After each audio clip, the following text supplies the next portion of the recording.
Jom saya ajarkan 3 perkara tuan-tuan dan puan yang akan mampu mengubah kehidupan kita.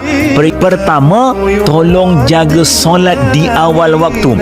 Kalau kita boleh mengutamakan Allah dalam kehidupan kita, whatever apa sahaja yang sedang kita lakukan, kita dahulukan Allah di awal waktunya. Tuan-tuan percayalah, Allah tidak akan pernah mensia-siakan gadaian waktu kita untuknya. Kedua, tolong dekatkan diri dengan Al-Quran di setiap hari. Ustaz, saya tak pandai baca Quran. Dengar Al-Quran. Cukup untuk mendengar. Orang yang dekat dengan Allah tidak akan pernah sia-sia.